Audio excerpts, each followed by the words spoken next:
Microsoft അഷ്യൂറിൻ്റെ ഒരു Malayalam tutorial സീരീസാണ് നമ്മൾ ചെയ്തുകൊണ്ടിരിക്കുന്നത്. ഇത് ആ ട്യൂട്ടോറിയൽ സീരീസിലെ മൂന്നാമത്തെ സെഷനാണ്.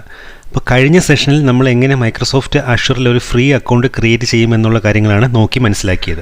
അപ്പോൾ നമുക്കിന്ന് കുറച്ച് അത്യാവശ്യ കാര്യങ്ങൾ, അതായത് ഒരു ഫ്രീ അക്കൗണ്ട് ക്രിയേറ്റ് ചെയ്ത് കഴിഞ്ഞാൽ നമുക്ക് ആദ്യം ഒന്ന് ഫെമിലറൈസ് ആവണമല്ലോ. അതിൽ അത്യാവശ്യം കുറച്ച് ഭാഗങ്ങളൊക്കെ നോക്കി ഒന്ന് മനസ്സിലാക്കാം. നമുക്ക് അതിൽ മെയിനായിട്ട് വരുന്നതാണ് ഡാഷ്ബോർഡ്, പിന്നെ റിസോഴ്സസ് എന്ന് പറയുന്നത് എന്താണ്, പിന്നെ സർവീസസ് എന്തൊക്കെയാണുള്ളത്, റിസോഴ്സ് ഗ്രൂപ്പ്സ് എന്താണ്, പിന്നെ അതുപോലെ സബ്സ്ക്രിപ്ഷൻ എന്ന് പറഞ്ഞൊരു മെയിൻ പോയിൻ്റ് ഉണ്ട്. അപ്പോൾ ഇങ്ങനെയുള്ള കുറച്ച് കാര്യങ്ങൾ റിലേറ്റ് ചെയ്തിട്ടുള്ള വളരെ ഈസി ആയിട്ടുള്ള എന്നാൽ കുറച്ച് അറിഞ്ഞിരിക്കേണ്ട കോൺസെപ്റ്റ്സ് ആണ്. അപ്പോൾ ഈ കോൺസെപ്റ്റ്സ് വളരെ ഈസി ആണെങ്കിലും നമ്മൾ അറിയാതെ പിന്നീട് അങ്ങോട്ട് പിന്നെ നെക്സ്റ്റ് സെഷനൊക്കെ വിർച്വൽ മെഷീനൊക്കെ നോക്കി തുടങ്ങുമ്പോൾ അത് അല്ലെങ്കിൽ ഈ ഒരു കോൺസെപ്റ്റ്സ് അറിഞ്ഞില്ലെങ്കിൽ പിന്നീട് കൺഫ്യൂഷൻ ആവും. അപ്പോൾ അതുകൊണ്ട് ജസ്റ്റ് വളരെ ഒരുപാട് ലാഗ് ചെയ്യിപ്പിക്കുന്നില്ല, ജസ്റ്റ് നമുക്ക് ആ ചെറിയ കോൺസെപ്റ്റ്സ് എന്തൊക്കെയാണെന്ന് പെട്ടെന്ന് നോക്കി മനസ്സിലാക്കാം ഈ ഒരു സെഷനിൽ. അപ്പോൾ കഴിഞ്ഞ സെഷൻ കണ്ടിട്ടില്ലാത്തവർ അതൊന്ന് കണ്ടു നോക്കുക. കാരണം കഴിഞ്ഞ സെഷനിലാണ് എങ്ങനെ നമുക്ക് മൈക്രോസോഫ്റ്റ് അഷ്യൂറിൽ ഒരു ഫ്രീ അക്കൗണ്ട് ക്രിയേറ്റ് ചെയ്യാം എന്നുള്ള കാര്യങ്ങൾ ഡീറ്റെയിലായിട്ട് പറഞ്ഞിട്ടുള്ളത്. അപ്പോൾ നമുക്ക് ഈ സെഷനിലോട്ട് കിടക്കാം. അപ്പോൾ ആദ്യം ചെയ്യേണ്ടത് നമ്മൾ മൈക്രോസോഫ്റ്റ് അഷ്യൂറിൽ ക്രിയേറ്റ് ചെയ്തിരിക്കുന്ന അക്കൗണ്ടിൽ ആദ്യം ലോഗിൻ ചെയ്യുക. അപ്പോൾ നമുക്ക് ജസ്റ്റ് ഒന്ന് ഡയറക്റ്റ് ലിങ്ക് അറിയില്ലെങ്കിൽ നമുക്ക് ജസ്റ്റ് ഒന്ന് അഷ്യൂർ ലോഗിൻ എന്ന് പറഞ്ഞ് ഗൂഗിളിൽ സെർച്ച് ചെയ്ത് കഴിഞ്ഞാൽ ഫസ്റ്റ് ലിങ്കോ സെക്കൻഡ് ലിങ്കോ ആയിട്ടൊക്കെ കിട്ടും നിങ്ങൾക്ക്. അപ്പോൾ അതിൽ ഇങ്ങനൊരു പേജ് കിട്ടും. അതിൽ നമുക്ക് ഗോ ടു പോർട്ടൽ എന്ന് കൊടുക്കാം. അപ്പോൾ ഓൾറെഡി ലോഗിൻ ആണെങ്കിൽ ആ പോർട്ടലിലോട്ട് ലോഗിൻ ചെയ്യും, അല്ലെങ്കിൽ നമുക്ക് ലോഗിൻ ചെയ്യേണ്ട ഒരു പ്രോംപ്റ്റ് ഇവിടെ വരും. നമ്മുടെ ഐ ഡി, നമ്മൾ ആ ക്രിയേറ്റ് ചെയ്ത ഐ ഡി ഏതാണോ, മൈക്രോസോഫ്റ്റ് അക്കൗണ്ടിൽ ക്രിയേറ്റ് ചെയ്ത ഐ ഡി, അഷ്യൂറിൽ ഫ്രീ അക്കൗണ്ട് എടുത്ത്, അതായത് കഴിഞ്ഞ സെക്കൻഡ് സെഷനിൽ ആ ഐ ഡി ഏതാണോ അത് നിങ്ങൾ സെലക്ട് ചെയ്യുക. അതിന് പാസ്വേഡ് ഇവിടെ കൊടുക്കുക. പാസ്വേഡ് കൊടുത്തിട്ട് സൈൻ ഇൻ കൊടുക്കുക. അപ്പോൾ ഇത്രയും ചെയ്യുമ്പോൾ നമ്മുടെ മൈക്രോസോഫ്റ്റ് അഷ്യൂറിൻ്റെ പോർട്ടലിലോട്ട് ലോഗിൻ ആവും നമുക്ക്. അപ്പോൾ നമുക്ക് ഇനി അത്യാവശ്യം കുറച്ച് കാര്യങ്ങൾ ഇവിടെ ഞാൻ മുമ്പ് സൂചിപ്പിച്ച കുറച്ച് കാര്യങ്ങൾ, ടേംസ് എന്തൊക്കെയാണെന്നൊന്ന് നോക്കി മനസ്സിലാക്കാം. ഇപ്പോൾ ഇവിടെ ഏറ്റവും ലെഫ്റ്റ് മുകളിൽ ഇവിടെ ഒരു മെനു ഉണ്ട്. അപ്പോൾ ഇവിടെയാണ് നമുക്ക് നമ്മുടെ ഡാഷ്ബോർഡ് കാണാൻ സാധിക്കുന്നത്. അപ്പോൾ ഈ ഡാഷ്ബോർഡിലാണ് നമ്മളിപ്പം ഓൾറെഡി നമുക്ക് എന്തെങ്കിലും നമ്മൾ റിസോഴ്സസ് നമ്മൾ യൂസ് ചെയ്യുന്നുണ്ടോ, റിസോഴ്സസ് മീൻസ് എന്തെങ്കിലും വിർച്വൽ മെഷീൻസ് നമ്മൾ ഡിപ്ലോയ് ചെയ്തിട്ടുണ്ടോ, അല്ലെങ്കിൽ അതുപോലുള്ള മറ്റ് സെക്യൂരിറ്റി ഗ്രൂപ്പ്സോ അങ്ങനത്തെ കാര്യങ്ങൾ, മറ്റ് സർവീസസ് എന്തെങ്കിലും നമ്മൾ ഡിപ്ലോയ് ചെയ്തിട്ടുണ്ടോ, അങ്ങനെ എന്തെങ്കിലും ഉണ്ടെങ്കിൽ നമ്മുടെ ഈ ഡാഷ്ബോർഡ് എടുക്കുമ്പോൾ അവിടെ ഇത് ഡിസ്പ്ലേ ചെയ്ത് കാണിക്കും, ഓൾ റിസോഴ്സസ് എന്നുള്ളതിൻ്റെ അണ്ടറിൽ. അപ്പോൾ അതുപോലെ നമുക്ക് ഡിപ്ലോയ് ചെയ്യാൻ പറ്റുന്ന എന്തൊക്കെയാണ്, അതാണ് ഇവിടെ ഓൾ സർവീസസ് എന്ന് പറഞ്ഞ് കൊടുത്തിരിക്കുന്നത്. അപ്പോൾ ഓൾ സർവീസസ് എടുത്തു കഴിഞ്ഞാൽ ഇവിടെ ഒരു കാറ്റഗറൈസ് ചെയ്ത് ഈ മൈക്രോസോഫ്റ്റ് അഷ്യൂറിൽ അവൈലബിൾ ആയിട്ടുള്ള എല്ലാ സർവീസസും ഇവിടെ ലിസ്റ്റ് ചെയ്ത് കൊടുത്തിട്ടുണ്ട്. ഇപ്പോൾ ഓൾ കൊടുത്തു കഴിഞ്ഞാൽ ഓൾ സർവീസസ് ആണ് ഇവിടെ കാണിക്കുന്നത്. ഇതിനകത്ത് ഈ അഷ്യൂർ പ്രൊവൈഡ് ചെയ്യുന്ന എല്ലാ സർവീസസും ഇവിടെ ലിസ്റ്റ് ചെയ്ത് കാണിക്കും. അപ്പോൾ ഇങ്ങനെ കാണിക്കുന്ന സർവീസസ് ആണ് നമ്മൾ ഡിപ്ലോയ് ചെയ്ത് കഴിയുമ്പോൾ നമുക്ക് അവിടെ റിസോഴ്സായിട്ട് നമ്മുടെ ഡാഷ്ബോർഡിൽ വരുന്നത്. ഓക്കെ, ഇപ്പോൾ ഫോർ എക്സാമ്പിൾ പറഞ്ഞു കഴിഞ്ഞാൽ നമുക്കിപ്പോൾ കമ്പ്യൂട്ടർ എന്ന് പറഞ്ഞൊരു കാറ്റഗറി എടുക്കാം. കമ്പ്യൂട്ടർ കാറ്റഗറിക്കകത്താണ് വിർച്വൽ മെഷീൻസ് എല്ലാം വരുന്നത്. അപ്പോൾ ഈ പറഞ്ഞ വിർച്വൽ മെഷീൻസ് നമ്മളിപ്പോൾ ഇവിടെ ആഡ് ചെയ്ത് നമുക്ക് ഡിപ്ലോയ്, ആ കാര്യങ്ങളൊക്കെ നമുക്ക് പിന്നെ നെക്സ്റ്റ് സെഷനിൽ നോക്കാം. അപ്പോൾ ഞാനിപ്പോൾ ഇവിടെ വിർച്വൽ മെഷീൻ ഡിപ്ലോയ് ചെയ്തിട്ടുണ്ടെങ്കിൽ നമുക്കത് നമ്മുടെ ഡാഷ്ബോർഡ് എടുത്ത് നോക്കുമ്പോൾ നമ്മുടെ റിസോഴ്സസിനകത്ത് വരും. അപ്പോൾ അതാണ് ആ ഒരു കോൺസെപ്റ്റ്. നമ്മൾ സർവീസസ് നമ്മൾ ഏതൊക്കെ നമ്മൾ ഡിപ്ലോയ് ചെയ്യുന്നു, നമ്മൾ യൂസ് ചെയ്യുന്നു നമ്മുടെ അഷ്യൂർ അക്കൗണ്ടിൽ, അങ്ങനെ യൂസ് ചെയ്യുന്ന സർവീസസാണ് നമ്മുടെ ഡാഷ്ബോർഡിൽ നമ്മുടെ റിസോഴ്സസിനകത്തോട്ട് വരുന്നത്. ഓക്കെ, അപ്പോൾ അതാണ് ഒരു സർവീസ് നമ്മൾ യൂസ് ചെയ്ത് കഴിയുമ്പോഴാണ് അതൊരു റിസോഴ്സ് ആവുന്നത് മൈക്രോസോഫ്റ്റ് അഷ്യൂർ അക്കൗണ്ടിൽ. അപ്പോൾ അതാണ് ആ രണ്ട് ടേം തമ്മിലുള്ളൊരു കണക്ഷനും ആ ഒരു ഡിഫറൻസും. ഓക്കെ, അപ്പോൾ അതാണ് പിന്നീട് നമുക്ക് നോക്കാനുള്ളത്. ഇതിൽ മെയിനായിട്ട് ഇവിടെ വരുന്നത് ഇതിൻ്റെ ഏറ്റവും റൈറ്റ് മുകളിലാണ് നിങ്ങളുടെ അക്കൗണ്ട് ഡീറ്റെയിൽസ് ഒക്കെ കൊടുത്തിരിക്കുന്നത്. നിങ്ങളുടെ ഇപ്പോൾ ലോഗിൻ ചെയ്തിരിക്കുന്നത് നിങ്ങളുടെ ഏത് അക്കൗണ്ടിലാണെങ്കിൽ അറിയാൻ പറ്റും. സൈൻ ഔട്ട് എല്ലാം അവിടെയാണ് വരുന്നത്. പിന്നീട് വേറെ മൾട്ടിപ്പിൾ അക്കൗണ്ടിൽ സൈൻ ചെയ്തിട്ടുണ്ടെങ്കിൽ അതിലും അഷ്യൂർ സൈൻ ചെയ്തിട്ടുണ്ടെങ്കിൽ നമുക്ക് അതിലോട്ട് വേണമെങ്കിൽ സ്വിച്ച് ചെയ്യാം. അതിനുള്ള ഓപ്ഷൻ ഇവിടെ വരും. ഇപ്പം സിംഗിൾ ഒരു അക്കൗണ്ട് മാത്രമേ ഇവിടെ സൈൻ ചെയ്തിട്ടുള്ളൂ. നമ്മൾ സാധാരണ ജിമെയിലിൽ അല്ലെങ്കിൽ അതിലൊക്കെ ചെയ്യുന്ന പോലെ തന്നെ മൾട്ടിപ്പിൾ അക്കൗണ്ട്സ് ലോഗിൻ ചെയ്തിട്ട് കിടന്നിട്ടുണ്ടെങ്കിൽ നമുക്ക് അതിലോട്ട് വേണമെങ്കിൽ സ്വിച്ച് ചെയ്യാൻ പറ്റും. പിന്നീട് വരുന്ന ഇവിടെ നോട്ടിഫിക്കേഷൻസ് എന്നുള്ള ഒരു ഐക്കണാണ്. അപ്പോൾ നോട്ടിഫിക്കേഷൻസിൽ ഡിസ്പ്ലേ ചെയ്ത് കാണിക്കുന്നത് നമ്മളിതിൽ എന്തൊരു ആക്ടിവിറ്റി ചെയ്ത് കഴിഞ്ഞാലും, ഫോർ എക്സാമ്പിൾ നമ്മളിപ്പോൾ ഒരു വിർച്വൽ മെഷീൻ ഡിപ്ലോയ് ചെയ്തെന്ന് കരുതുക. അപ്പോൾ അങ്ങനെ ഒരു വിർച്വൽ മെഷീൻ നമ്മളിവിടെ ഡിപ്ലോയ് ചെയ്തിട്ടുണ്ടെങ്കിൽ അതിൻ്റെ ഇൻഫർമേഷൻ ഇവിടെ നോട്ടിഫിക്കേഷനിൽ വരും. അപ്പോൾ ഏതൊരു ഇൻ ആൻഡ് ഔട്ട് സർവീസ് നമ്മളിവിടെ ഇതിൽ ചെയ്ത് കഴിഞ്ഞാൽ, അത് ഏതൊരു ആക്ടിവിറ്റി ചെയ്ത് കഴിഞ്ഞാൽ അത് നോട്ടിഫിക്കേഷനിൽ ഇവിടെ ഒരു പോപ്പപ്പായിട്ട് വന്ന് കിടക്കും. അപ്പോൾ നമുക്ക് ആ ഇൻഫർമേഷൻസ് എല്ലാം പെട്ടെന്ന് തന്നെ നമുക്ക് ഇവിടുന്ന് അറിയാൻ പറ്റും. ഇപ്പോൾ കാണിക്കുന്ന ഒരേ ഒരു നോട്ടിഫിക്കേഷൻ നമുക്ക് നമ്മുടെ അറൗണ്ട് 13,000 റുപ്പീസ് ക്രെഡിറ്റ് നമുക്ക് റിമൈനിങ് എത്രയോ ഉണ്ട് എന്നുള്ളതാണ്. നമ്മൾ അക്കൗണ്ട് സൈനപ്പ് ചെയ്യുമ്പോൾ ഫ്രീ ആയിട്ട് കിട്ടുന്ന ഒരു ക്രെഡിറ്റാണ്. അത് 1 മന്ത് മാത്രമേ അതിന് വാലിഡിറ്റി ഉള്ളൂ. ആ 1 മന്ത് കഴിഞ്ഞാൽ നമുക്ക് പിന്നീട് ഫ്രീ ആയിട്ടുള്ള സർവീസസ് യൂസ് ചെയ്യാം. അല്ലെങ്കിൽ നമ്മളൊരു പേ ആസ് യു യൂസ് എന്നുള്ളൊരു മോഡലിലോട്ട് നമ്മൾ അക്കൗണ്ട് സ്വിച്ച് ചെയ്യണം. പേ ആസ് യു ഗോ എന്ന് പറഞ്ഞൊരു മോഡലിലോട്ട്. ഓക്കെ, അതിനെപ്പറ്റി നമ്മൾ ഓൾറെഡി കുറച്ച് നമ്മൾ ഡിസ്കസ് ചെയ്തിരുന്നു. അതിനൊരു FAQ വളരെ ഡീറ്റെയിൽ ആയിട്ടുള്ള കുറേ FAQs ഇവർ തന്നെ പ്രൊവൈഡ് ചെയ്യുന്നുണ്ട് അങ്ങനത്തെ കാര്യങ്ങളെക്കുറിച്ചുള്ള. അപ്പോൾ അത് കഴിഞ്ഞ ലാസ്റ്റ് സെഷനിൽ ഞാൻ പറഞ്ഞിട്ടുണ്ടായിരുന്നു. അപ്പോൾ അത് ക്ലിയർ ആയിട്ടൊന്ന് വായിച്ച് നോക്കി മനസ്സിലാക്കുക നിങ്ങൾ മറ്റേ എക്സ്പീരിയൻസ് എന്തെങ്കിലും ഇത് ചെയ്യാൻ തുടങ്ങുന്നതിന് മുമ്പായിട്ട്. ഓക്കെ, അപ്പോൾ അതാണ് ഇവിടെ നോട്ടിഫിക്കേഷനെ കുറിച്ചുള്ള ഒരു ഐഡിയ. നോട്ടിഫിക്കേഷനിലാണ് ഈ പറഞ്ഞ സംഭവങ്ങളെല്ലാം ഇവിടെ ലിസ്റ്റ് ചെയ്ത് വരും. നമ്മൾ എന്തൊരു കാര്യത്തിൽ ചെയ്ത് കഴിഞ്ഞാലും നോട്ടിഫിക്കേഷനിൽ അത് പോപ്പ് ചെയ്ത് കാണിക്കും. പിന്നീട് ഇവിടെ വരുന്നത് ഇവിടെ ഒരു ക്ലൗഡ് ഷെല്ലെന്നും പറഞ്ഞൊരു ഐക്കൺ ഇവിടെ കൊടുത്തിട്ടുണ്ട്. അത് ക്ലിക്ക് ചെയ്ത് കഴിഞ്ഞാൽ നമുക്ക് 2 ടൈപ്പ് ഷെൽസ് നമുക്ക് ഇവിടെ അഷൂർ വഴി പ്രൊവൈഡ് ചെയ്യുന്നുണ്ട്. ഒന്ന് നമുക്ക് ഒന്നിൽ ബാഷ് ഷെല്ല്, അതായത് നമ്മൾ ലിനക്സിലൊക്കെ വർക്ക് ചെയ്യുകയാണെങ്കിൽ, ഇപ്പോൾ ലിനക്സ് വിർച്വൽ മെഷീനോ അങ്ങനെ എന്തെങ്കിലുമൊക്കെ വർക്ക് ചെയ്യുകയാണെങ്കിൽ നമുക്ക് അതുമായിട്ട് കമ്മ്യൂണിക്കേറ്റ് ചെയ്യുന്നതിന് ടെർമിനൽ ആവശ്യമാണെങ്കിൽ നമ്മൾ സാധാരണ ബാഷാണ് യൂസ് ചെയ്യുന്നത്. അതുപോലെ വിൻഡോസ് വിർച്വൽ മെഷീനിലോട്ടാണ് നമ്മൾ കമ്മ്യൂണിക്കേറ്റ് ചെയ്യുന്നതിന് നമുക്ക് പവർ ഷെല്ല് യൂസ് ചെയ്യാം. അപ്പോൾ ആ 2 സംഭവങ്ങൾ നമ്മൾ ഇപ്പം നമുക്ക് കിട്ടില്ല. അത് ഒരു വിർച്വൽ മെഷീൻ ഡിപ്ലോയ് ചെയ്ത ശേഷം മാത്രമേ, കാരണം അതിന് സ്റ്റോറേജ് എല്ലാം ആവശ്യമാണ്. അതിനുശേഷം നമുക്ക് ഇവിടെ എടുക്കാം, ഒന്നിൽ ബാഷ് ഷെൽ അല്ലെങ്കിൽ പവർ ഷെൽ. അപ്പോൾ അത് എടുക്കുന്നതിന് വേണ്ടിയിട്ടാണ് ഇവിടെ ഒരു ഷോർട്ട് കട്ട് കൊടുത്തിരിക്കുന്നത്, ക്ലൗഡ് ഷെല്ലെന്നും പറഞ്ഞിട്ട്. അപ്പോൾ ഇതാണ് ഈ പറഞ്ഞ ഡാഷ്ബോർഡിലുള്ള സർവീസസ്, ഓൾ സർവീസസ്, എല്ലാ സർവീസസും അവിടെ ലിസ്റ്റ് ചെയ്യും. അതിൽ നിന്ന് ആവശ്യമായിട്ടുള്ള സർവീസസ് നമ്മൾ യൂസ് ചെയ്യുമ്പോഴാണ്, ഡിപ്ലോയ് ചെയ്ത് കഴിയുമ്പോഴാണ് നമ്മുടെ റിസോഴ്സിൽ അത് വരുന്നത്. അതുപോലെ നമ്മുടെ അക്കൗണ്ടിനെ കുറിച്ചുള്ള ഡീറ്റെയിൽസ് ഇവിടെ അത് മുകളിൽ റൈറ്റ് കോർണറിൽ അത് കാണിക്കും. പിന്നീട് നോട്ടിഫിക്കേഷൻ, പിന്നെ ഇവിടെ ഷെല്ലെടുക്കുന്നത് ഇവിടെ നിന്നാണ്. ഓക്കെ, പിന്നീട് നമുക്കിതിൽ അറിഞ്ഞിരിക്കേണ്ടത്, നമുക്കിതിൽ ഹോം എടുത്ത് കഴിഞ്ഞിട്ട്, ഓക്കെ, ഇതാണ് നമ്മുടെ ഇതിൽ ഹോം പേജ് എന്ന് പറഞ്ഞാൽ ഇതാണ്. നമ്മളെപ്പോഴും യൂസ് ചെയ്യുന്ന സർവീസസ് ഇമ്പോർട്ടൻ്റ് ആയിട്ടുള്ള ഇവിടെ ലിസ്റ്റ് ചെയ്ത് കാണിക്കും അവർ, നാവിഗേഷൻ എളുപ്പമായിട്ട് കിട്ടുന്നതിന് വേണ്ടിയിട്ട്. അപ്പോൾ അതിൽ നമുക്ക് താഴെ ഇതിൽ എല്ലാ ഫുൾ സർവീസസ് നമുക്ക് ഡീറ്റെയിൽസ് അറിയുന്നതിന് വേണ്ടിയിട്ട് യൂസ്ഫുൾ ലിങ്ക്സ് എന്നുള്ളിടത്ത് ഇവിടെ അഷൂർ സർവീസസ് എന്ന് പറഞ്ഞൊരു ലിങ്ക് ഉണ്ട്. എല്ലാ ലിങ്ക്സും നിങ്ങൾക്ക് ഓരോ യൂസ്ഫുൾ ആയിട്ടുള്ള ലിങ്ക്സ് ആണ്, ഡോക്യുമെൻറ്റേഷനും കാര്യങ്ങളെല്ലാം ഇവിടെ പ്രൊവൈഡ് ചെയ്യുന്നുണ്ട്. അപ്പോൾ ഇവിടെ ഇതുപോലെ അഷൂർ ലിങ്ക്സ് സർവീസസ് എന്ന് പറഞ്ഞൊരു ലിങ്ക് ഉണ്ട്. അപ്പോൾ അത് നിങ്ങളൊന്ന് ഓപ്പൺ ചെയ്യുക. അതിൽ ഫുൾ ലിസ്റ്റ് ഓഫ് സർവീസസ്, ഓരോ കാറ്റഗറിയിലും വരുന്ന full list of services detail ആയിട്ട് അതിനെക്കുറിച്ചുള്ള ഇൻ ആൻഡ് ഔട്ട് ഇൻഫർമേഷൻ ഇവിടെ കൊടുത്തിട്ടുണ്ട്. ഫോർ എക്സാമ്പിൾ, നിങ്ങളൊരു വിർച്വൽ മെഷീൻ, കമ്പ്യൂട്ടറിൽ വരുന്നതാണ് വിർച്വൽ മെഷീൻ. ഇപ്പോൾ നിങ്ങളൊരു ലിനക്സിൻ്റെ ഒരു വിർച്വൽ മെഷീൻസ് നിങ്ങൾ യൂസ് ചെയ്യണമെന്ന് ആഗ്രഹിക്കുകയാണ്. അപ്പോൾ നിങ്ങൾക്ക് അതിൻ്റെ ഇൻഫർമേഷൻ ആദ്യം നിങ്ങൾക്ക് വായിക്കണമെങ്കിൽ ആ വിർച്വൽ മെഷീൻ്റെ ലിങ്ക് ക്ലിക്ക് ചെയ്യുക. അപ്പോൾ അങ്ങനെ ആകുമ്പോൾ അതിൻ്റെ കംപ്ലീറ്റ് ഡീറ്റെയിൽസും അതിൻ്റെ ഒരു പേജിൽ സെപ്പറേറ്റ് ആയിട്ട് നിങ്ങൾക്ക് ഓപ്പൺ ചെയ്ത് കിട്ടും. അതിൻ്റെ ഫീച്ചേഴ്സ്, അതിൻ്റെ സെക്യൂരിറ്റി, അതിൻ്റെ മെയിൻ, അതിൻ്റെ പ്രൈസിങ്, നിങ്ങൾ ഏതൊരു സംഭവം ഉപയോഗിക്കുന്നതിന് മുമ്പ് അതിൻ്റെ പ്രൈസിങ് കൺഫേം ചെയ്യുക. അതിൻ്റെ പ്രൈസിങ്, ഏതൊക്കെ ടൈപ്പ് ഓഫ് വിർച്വൽ മെഷീൻസാണ് ഉള്ളത്, പല ടൈപ്പ് ഉണ്ട് ഓരോ യൂസിന് വേണ്ടിയിട്ടുള്ളത്. അപ്പോൾ അത് ഒരു സ്പെസിഫിക്കേഷൻ എല്ലാം കൊടുത്തിട്ടുണ്ട്. നമ്മൾ ഡിപ്ലോയ് ചെയ്യുന്ന സമയത്ത് നമുക്ക് നോക്കാം കൂടുതലായിട്ട്. എന്നിരുന്നാലും ഈ ഒരു ഡോക്യുമെൻറ്റേഷൻ നിങ്ങൾ ഏതൊരു സർവീസ് യൂസ് ചെയ്യുന്നതിന് മുമ്പ് വളരെ മസ്റ്റായിട്ടുള്ള കാര്യമാണ്. അതിൻ്റെ ഡോക്യുമെൻറ്റേഷൻ ഒരുവിധമെങ്കിലും വായിച്ചൊന്ന് ഒരു ഐഡിയ മനസ്സിലാക്കുക. മെയിനായിട്ട് അതിൻ്റെ പ്രൈസിങ്ങും പിന്നെ അതിൻ്റെ ഡോക്യുമെൻറ്റേഷൻ ഡീറ്റെയിൽസും.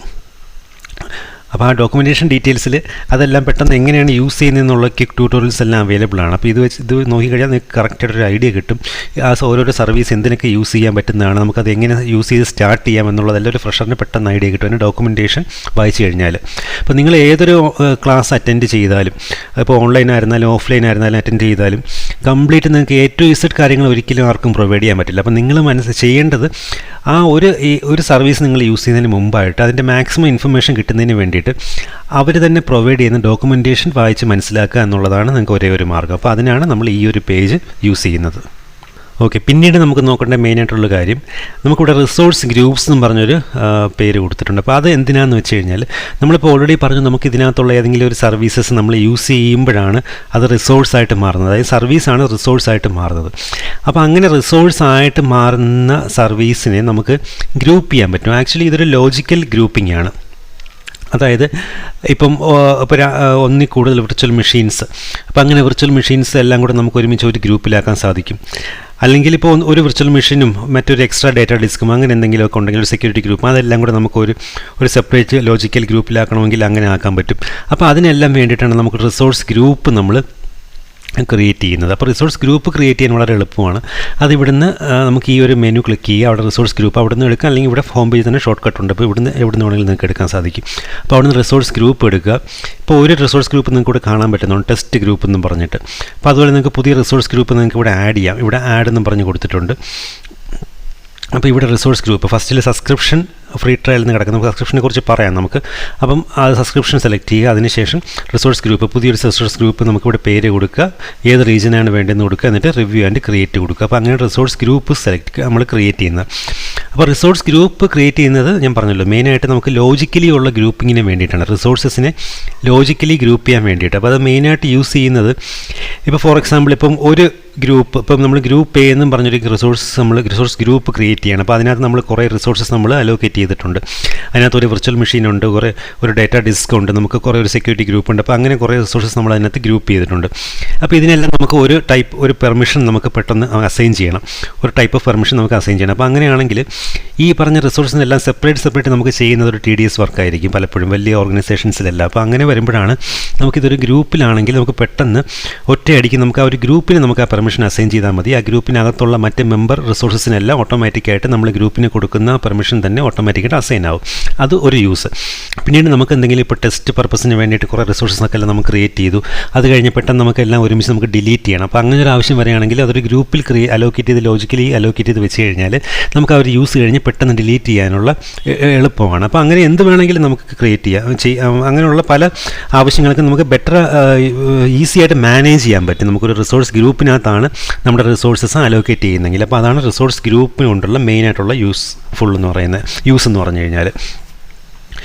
പിന്നീട് നമുക്കിവിടെ നോക്കേണ്ടത്, നിങ്ങളിവിടെ മുകളിലൊരു സെർച്ച് ഫീൽഡുണ്ട്. നമുക്ക് എന്തൊരു സർവീസിനെ കുറിച്ച് നമുക്ക് പെട്ടെന്ന് ഇവിടെ അല്ല നമുക്ക് ഡയറക്റ്റ് ലിങ്ക് കിട്ടിയില്ല, അങ്ങനെയാണെങ്കിൽ നമുക്ക് ഇവിടെ ഈ സെർച്ചിൽ നമുക്ക് ജസ്റ്റ് ഒന്ന് ടൈപ്പ് ചെയ്തോട്ട് സെർച്ച് ചെയ്താൽ എളുപ്പം കിട്ടും. അപ്പോൾ നമുക്ക് പിന്നീട് ഇതിൽ മെയിനായിട്ട് നോക്കേണ്ടതാണ് സബ്സ്ക്രിപ്ഷൻസിനെ കുറിച്ച്. അപ്പോൾ ഈ സബ്സ്ക്രിപ്ഷൻസ് എന്ന് പറഞ്ഞു കഴിഞ്ഞാൽ, ഇപ്പോൾ നോക്കിക്കോ, നമ്മൾ സബ്സ്ക്രിപ്ഷൻസ് എടുത്തു കഴിഞ്ഞപ്പോൾ ഇതിൽ ആദ്യം ഉള്ളത് ഒരേ ഒരു സബ്സ്ക്രിപ്ഷനാണ്. അതിൻ്റെ പേര് ഇവിടെ കൊടുത്തിട്ടുണ്ട്, ഫ്രീ ട്രയൽ എന്ന് പറഞ്ഞിട്ട് ഒരേ ഒരു സബ്സ്ക്രിപ്ഷൻ ഇവിടെ ഉള്ളൂ, ഇപ്പം ലിസ്റ്റ് ചെയ്തിട്ടുള്ളൂ. അപ്പോൾ അതിൻ്റെ കറണ്ട് കോസ്റ്റ് 0 ആണ്, സ്റ്റാറ്റസ് ആക്റ്റീവ് ആണ്, അങ്ങനെ കുറച്ച് ഇൻഫർമേഷൻസ് ഇവിടെ ലിസ്റ്റ് ചെയ്തിട്ടുണ്ട് അതിനെ റിലേറ്റ് ചെയ്തിട്ടുള്ള. അപ്പോൾ ഈ സബ്സ്ക്രിപ്ഷൻ ആക്ച്വലി ഇതൊരു ബേസിക്കായിട്ട് ഒരു ബില്ലിംഗ് മെത്തേഡാണ്. ബില്ലിംഗ് ചെയ്യാനായിട്ട് യൂസ് ചെയ്യുന്ന ഒരു ഫെസിലിറ്റി എന്ന് നമുക്ക് പറയാം. അതായത് നമ്മളിപ്പോൾ ഏതൊരു റിസോഴ്സ് നമ്മൾ ക്രിയേറ്റ് ചെയ്യുമ്പോഴും അത് എഗെയിൻസ്റ്റ് ഒരു സബ്സ്ക്രിപ്ഷൻ എഗെയിൻസ്റ്റ് ആയിരിക്കും നമ്മൾ ക്രിയേറ്റ് ചെയ്യുന്നത്.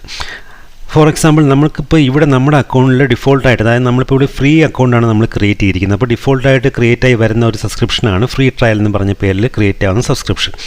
അപ്പോൾ നമ്മളിപ്പോൾ നമുക്ക് നമ്മുടെ ഈ അക്കൗണ്ടിൽ ഏതൊരു റിസോഴ്സ് നമ്മൾ ക്രിയേറ്റ് ചെയ്താലും, ഇപ്പോൾ വിർച്വൽ മെഷീൻസ് ആയിരുന്നാലും മറ്റ് ലോഡ് ബാലൻസ് ആയിരുന്നാലും മറ്റ് വിർച്വൽ നെറ്റ്വർക്ക്സ് ആയിരുന്നാലും എന്ത് റിസോഴ്സ് നമ്മൾ ക്രിയേറ്റ് ചെയ്താലും അത് നമുക്ക് ഈ ഒരു ഫ്രീ ട്രയൽ എന്നും പറഞ്ഞ സബ്സ്ക്രിപ്ഷൻ നെയിമിന് അണ്ടറിലായിരിക്കും നമ്മൾ ക്രിയേറ്റ് ചെയ്യുന്നത്. അപ്പോൾ അങ്ങനെ ക്രിയേറ്റ് ചെയ്യുമ്പോൾ ഇപ്പം നമ്മുടെ ഈ കേസ് എടുക്കുകയാണെങ്കിൽ നമുക്കിപ്പം അറൗണ്ട് 30,000 റുപ്പീസ് നമുക്കൊരു ക്രെഡിറ്റ് അലോക്കേറ്റ് ചെയ്തിട്ടുണ്ട്. അപ്പോൾ നമ്മൾ ആ ഒരു ക്രെഡിറ്റ് നമ്മൾ യൂസ് ചെയ്ത് കഴിഞ്ഞാൽ നമുക്ക് തീർച്ചയായിട്ടും ബില്ലാകും ഓരോ സർവീസസിന് നാച്ചുറലി. അല്ലെങ്കിൽ നമ്മുടെ ഫ്രീ ട്രയലിൽ എക്സീഡ് ചെയ്ത് പോകുന്ന എന്തെങ്കിലും നമ്മുടെ ഫ്രീ ട്രയൽ പീരീഡ് കഴിഞ്ഞിട്ട് നമ്മൾ യൂസ് ചെയ്യുകയാണെങ്കിലോ എങ്ങനെയായിരുന്നാലും നമുക്ക് ഒരു റിസോഴ്സ് നമ്മൾ യൂസ് ചെയ്ത് അതിന് യൂസേജിന് ബില്ലായി കഴിയുമ്പോൾ ആ ബില്ല് ആവുന്നത് എഗെയിൻസ്റ്റ് ദിസ് സബ്സ്ക്രിപ്ഷൻ ആയിരിക്കും. അതായത് നമ്മുടെ ഈ ഫ്രീ ട്രയൽ എന്ന് പറയുന്ന സബ്സ്ക്രിപ്ഷൻ എഗെയിൻസ്റ്റ് ആയിരിക്കും ആ ഒരു ബില്ല് ജനറേറ്റ് ആവുന്നത്. കാരണം നമ്മൾ ക്രിയേറ്റ് ചെയ്തിരിക്കുന്ന റിസോഴ്സസ് എഗെയിൻസ്റ്റ് ഈ ഒരു ഫ്രീ ട്രയലിനാണ് നമ്മൾ ക്രിയേറ്റ് ചെയ്തിരിക്കുന്നത്. അപ്പോൾ ഇതിൽ നമ്മുടെ അക്കൗണ്ടിൽ ഏതൊരു റിസോഴ്സ് ക്രിയേറ്റ് ചെയ്യുമ്പോഴും അത് ഒരു പർട്ടിക്കുലർ സബ്സ്ക്രിപ്ഷൻ അണ്ടറിലായിരിക്കും നമ്മൾ ക്രിയേറ്റ് ചെയ്യുന്നത്. അപ്പോൾ അതാണ് അതിൻ്റെ ഒരു കോൺസെപ്റ്റ്. നമുക്ക് അപ്പോൾ ഒരു സബ്സ്ക്രിപ്ഷനേ പാടുള്ളൂ അല്ല, നമുക്ക് എത്ര സബ്സ്ക്രിപ്ഷൻസ് വേണമെങ്കിലും നമ്മുടെ ഈ ഒരു അക്കൗണ്ടിൽ നമുക്ക് ക്രിയേറ്റ് ചെയ്ത് വെക്കാം. ഫോർ എക്സാമ്പിൾ, നമ്മളൊരു ഓർഗനൈസേഷനിൽ ഡിഫറെൻറ്റ് ഡിപ്പാർട്ട്മെൻറ്റ്സ് ഉണ്ട്. ഫിനാൻസ് ഡിപ്പാർട്ട്മെൻ്റ് ഉണ്ട്, മാർക്കറ്റിംഗ് ഡിപ്പാർട്ട്മെൻ്റ് ഉണ്ട്, HR ഡിപ്പാർട്ട്മെൻ്റ് ഉണ്ട്, അങ്ങനെ ഡിഫറെൻറ്റ് ഡിപ്പാർട്ട്മെൻറ്റ്സ് ഉണ്ടെന്ന് കൺസിഡർ ചെയ്യുക. അപ്പോൾ ഓരോ ഡിപ്പാർട്ട്മെൻറ്റ്സിനും യൂസ് ചെയ്യുന്ന റിസോഴ്സസ് നമുക്ക് ഓരോ സബ്സ്ക്രിപ്ഷൻ നെയിം ക്രിയേറ്റ് ചെയ്തിട്ട് അതിന് അണ്ടറിൽ നമുക്ക് ക്രിയേറ്റ് ചെയ്ത് വയ്ക്കാം. അപ്പോൾ അങ്ങനെ ക്രിയേറ്റ് ചെയ്ത് വെച്ച് കഴിഞ്ഞാൽ നമുക്ക് ഒരു ബില്ല് ജനറേറ്റ് ചെയ്യുന്ന സമയത്ത് ഏത് ഡിപ്പാർട്ട്മെൻറ്റിന് യൂസ് ചെയ്ത റിസോഴ്സിനാണോ ബില്ല് ജനറേറ്റ് ആയെന്ന് നമുക്ക് പെട്ടെന്ന് കണ്ടുപിടിക്കാനും അങ്ങനെ നമുക്ക് ഒരു ബില്ല് നമുക്ക് സെഗ്രിഗേറ്റ് ചെയ്യാൻ പറ്റും എളുപ്പത്തിന്, ബിൽ പേയ്മെൻറ്റിനും ബിൽ അനാലിസിസിനൊക്കെ വേണ്ടിയിട്ട്. അപ്പോൾ അതിനെല്ലാം വേണ്ടിയിട്ടാണ് നമ്മൾ സബ്സ്ക്രിപ്ഷൻ എന്ന് പറഞ്ഞൊരു കോൺസെപ്റ്റ് നമ്മളിവിടെ യൂസ് ചെയ്യുന്നത്. സബ്സ്ക്രിപ്ഷനിലെ അണ്ടറിലല്ലാതെ നമുക്ക് റിസോഴ്സ് ക്രിയേറ്റ് ചെയ്യാൻ പറ്റില്ല ഇവിടെ. അപ്പോൾ പുതിയ സബ്സ്ക്രിപ്ഷൻ നമുക്ക് ഇനി ക്രിയേറ്റ് ചെയ്യാനായിട്ട് ഇവിടെ ആഡ് എന്ന് പറഞ്ഞൊരു ഓപ്ഷൻ ഉണ്ട്. ഇപ്പോൾ ആഡ് കൊടുക്കുക, അതൊരു സെപ്പറേറ്റ് ഒരു പേജിലാണ് ഇപ്പോൾ ഇത് ഓപ്പണായി വരുന്നത്. അപ്പോൾ അവിടെ നമുക്ക് അവൈലബിൾ ആയിട്ടുള്ള ഡിഫറെൻറ്റ് ടൈപ്സ് ഓഫ് സബ്സ്ക്രിപ്ഷൻസ് ഇവിടെ ലിസ്റ്റ് ചെയ്തിട്ടുണ്ട്. നമ്മളിപ്പം ഫ്രീ അക്കൗണ്ട് എന്ന് പറഞ്ഞ സബ്സ്ക്രിപ്ഷനിലാണ് ഉള്ളത്, ഫ്രീ ട്രയൽ എന്ന് പറഞ്ഞ സബ്സ്ക്രിപ്ഷനിലാണ് നമ്മളിപ്പോൾ ഓൾറെഡി ഇവിടെ ഉള്ളത്.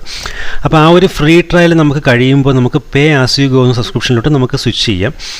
പിന്നെ അതുപോലെ ഇവിടെ ഓൾ അതർ ഓഫേഴ്സ് എന്ന് പറഞ്ഞു കഴിഞ്ഞാൽ നമുക്കിവിടെ ഡിഫറെൻറ്റ് അവൈലബിൾ ആയിട്ടുള്ള ഡിഫറെൻറ്റ് ടൈപ്സ് ഓഫ് സബ്സ്ക്രിപ്ഷൻസ് ഇവിടെ ലിസ്റ്റ് ചെയ്തിട്ടുണ്ട്. ഇപ്പോൾ ഡെവലപ്പർ സപ്പോർട്ട് എന്ന് പറഞ്ഞാൽ ഇപ്പോൾ ഡെവലപ്പേഴ്സിന് നോൺ പ്രൊഡക്ഷൻ എൻവയോൺമെൻറ്റിലുള്ള ഡെവലപ്പേഴ്സിന് യൂസ് ചെയ്യാൻ പറ്റുന്ന സബ്സ്ക്രിപ്ഷനാണ്. അങ്ങനെ ഡിഫറെൻറ്റ് ടൈപ്സ് ഓഫ് സബ്സ്ക്രിപ്ഷൻ ഉണ്ട്. ഇപ്പോൾ സ്റ്റാൻഡേർഡ് സപ്പോർട്ട് എന്ന് പറയുന്ന സബ്സ്ക്രിപ്ഷൻ ഉണ്ട്. അപ്പോൾ ആ ഒരു സബ്സ്ക്രിപ്ഷൻ സപ്പോർട്ട് നമ്മൾ എടുത്തു കഴിഞ്ഞാൽ ഇതെല്ലാം എക്സ്ട്രാ കോസ്റ്റ് വരുന്നതാണ്. അപ്പോൾ ഈ ഒരു സ്റ്റാൻഡേർഡ് സപ്പോർട്ട് സബ്സ്ക്രിപ്ഷൻ എടുത്തു കഴിഞ്ഞാൽ നമുക്ക് 24/7 ടെക്നിക്കൽ സപ്പോർട്ട് പ്രൊവൈഡ് ചെയ്യും ഈ മൈക്രോസോഫ്റ്റ് അഷ്യൂർ. അപ്പം അതിന് വേണ്ടിയിട്ടാണ് സ്റ്റാൻഡേർഡ് സപ്പോർട്ട്. അത് പ്രൊഡക്ഷൻ എൻവയോൺമെൻറ്റിലും ഡെവലപ്പേഴ്സിനൊക്കെ എടുക്കാൻ പറ്റുന്ന സബ്സ്ക്രിപ്ഷനാണ് സ്റ്റാൻഡേർഡ് സപ്പോർട്ട് എന്ന് പറഞ്ഞു കഴിഞ്ഞാൽ. അപ്പോൾ അങ്ങനെ ഇങ്ങനെയൊക്കെ ഓരോ യൂസ് അനുസരിച്ച് നമുക്ക് ഡിഫറെൻറ്റ് ടൈപ്സ് ഓഫ് സബ്സ്ക്രിപ്ഷൻസ് നമുക്ക് വേണമെങ്കിൽ നമുക്ക് ഇവിടെ എക്സ്ട്രാ എടുക്കാൻ പറ്റും. സബ്സ്ക്രിപ്ഷൻ ഏത് വേണമെങ്കിൽ എടുത്തിട്ട് നമുക്ക് പേര് നമുക്ക് ഇഷ്ടമുള്ള പോലെ കൊടുക്കാം, അത് പ്രശ്നമല്ല. ഓക്കെ, അപ്പോൾ അതാണ് സബ്സ്ക്രിപ്ഷൻ എന്നുള്ള ഒന്നിൽ കൂടുതൽ സബ്സ്ക്രിപ്ഷൻസ് നമുക്ക് ഒരു ടൈം നമ്മുടെ അക്കൗണ്ടിൽ യൂസ് ചെയ്യാം. അതായത് ഞാൻ പറഞ്ഞ പോലെ ഡിഫറെൻറ്റ് ഡിപ്പാർട്ട്മെൻറ്റ്സിൻ്റെ ഒരു കോൺസെപ്റ്റ് നിങ്ങൾ മനസ്സിൽ പെട്ടെന്ന് വിചാരിച്ചാൽ മതി, അപ്പോൾ പെട്ടെന്ന് മനസ്സിലാവും. അപ്പോൾ ഓരോ ഡിപ്പാർട്ട്മെൻറ്റ്സിനും ഓരോ സബ്സ്ക്രിപ്ഷൻ വൈസ് നമുക്ക് റിസോഴ്സസ് അലോക്കേറ്റ് ചെയ്ത് കഴിഞ്ഞാൽ ബില്ല് ജനറേറ്റ് ആവുന്ന സമയത്ത് നമുക്ക് പെട്ടെന്ന് സെഗ്രിഗേറ്റ് ചെയ്യാനും ബില്ല് അനാലിസിസ് ചെയ്യാനൊക്കെ എളുപ്പമാണ്. അപ്പോൾ അതാണ് സബ്സ്ക്രിപ്ഷൻ എന്ന് പറഞ്ഞൊരു കോൺസെപ്റ്റ്. അപ്പോൾ മെയിനായിട്ട് ഇത്രയൊക്കെയാണ് കാര്യങ്ങൾ. ഒരു ബേസിക് ആയിട്ടുള്ള കുറച്ച് കോൺസെപ്റ്റ്സ് പറഞ്ഞതേ ഉള്ളൂ, നമുക്ക് ജസ്റ്റ് സ്റ്റാർട്ടിങ് ആയിട്ടേ ഉള്ളത്. അപ്പോൾ നമുക്ക് പറ്റുമെങ്കിൽ നമുക്ക് അടുത്ത ഒരു സെക്ഷൻ മുതൽ നമുക്ക് വിർച്വൽ മെഷീൻസ് എങ്ങനെ അലോക്കേറ്റ് ചെയ്ത് തുടങ്ങാം എന്നുള്ള കാര്യങ്ങളൊക്കെ നോക്കി തുടങ്ങാം. അപ്പോൾ നമ്മൾ ഒരുപാട് തിയറീസ് പറഞ്ഞുകൊണ്ടിരുന്നു കഴിഞ്ഞാൽ നമുക്കൊരിക്കലും പ്രാക്ടിക്കലി ചെയ്ത് തുടങ്ങാൻ പറ്റില്ല. അപ്പോൾ നമുക്കൊന്ന് പ്രാക്ടിക്കലി ജസ്റ്റ് ഒന്ന് സ്റ്റാർട്ട് ചെയ്യാം. അപ്പോൾ നിങ്ങൾക്ക് ഇൻട്രസ്റ്റിംഗ് അതായിരിക്കും, ഒരുപാട് ലാഗ് ചെയ്ത് തിയറീസ് കേൾക്കുന്നതിനെക്കാട്ടിലും ജസ്റ്റ് ഒന്ന് നമുക്ക് പ്രാക്ടിക്കലി സ്റ്റാർട്ട് ചെയ്ത് കഴിയുമ്പോൾ അതിന് റിലേറ്റ് ചെയ്ത് വരുന്ന കുറച്ച് തിയറീസ് എക്സ്ട്രാ ഉള്ളത് നമുക്ക് അപ്പോഴപ്പോഴും പറഞ്ഞു പോകാം. ഓക്കെ, അപ്പോൾ നിങ്ങൾ എന്തെങ്കിലും ഡൗട്ട്സോ കാര്യങ്ങളോ ഉണ്ടെങ്കിൽ നിങ്ങൾ തീർച്ചയായിട്ടും കമൻറ്റ് ചെയ്യുക. ഞാനെൻ്റെ വാട്സപ്പ് നമ്പറും പ്രൊവൈഡ് ചെയ്യുന്നുണ്ട് ഡിസ്ക്രിപ്ഷൻ സെക്ഷനിൽ. അപ്പോൾ എന്തെങ്കിലും ഉണ്ടെങ്കിൽ നിങ്ങൾക്ക് തീർച്ചയായിട്ടും വാട്സപ്പും ചെയ്യാം. അപ്പോൾ ഈ ഒരു സെക്ഷൻ നിങ്ങൾക്ക് യൂസ്ഫുൾ ആയിട്ട് തോന്നുമെങ്കിൽ ദയവായി ഒന്ന് സപ്പോർട്ട് ചെയ്യുക. ഫ്രണ്ട്സിനിടയ്ക്ക് ഒന്ന് ഷെയർ ചെയ്ത് കൊടുക്കുക, ഒന്ന് ലൈക്ക് ചെയ്യുക, കമൻറ്റ് ചെയ്യുക, ഷെയർ ചെയ്ത് കൊടുക്കുക. ഓക്കെ, സബ്സ്ക്രൈബ് ചെയ്തിട്ടില്ലാത്തവർ ദയവായി ഒന്ന് സബ്സ്ക്രൈബും ചെയ്ത് സപ്പോർട്ട് ചെയ്യുക. ഓക്കെ ഫ്രണ്ട്സ്, അപ്പോൾ നമുക്ക് നെക്സ്റ്റ് സെഷനിൽ കാണാം.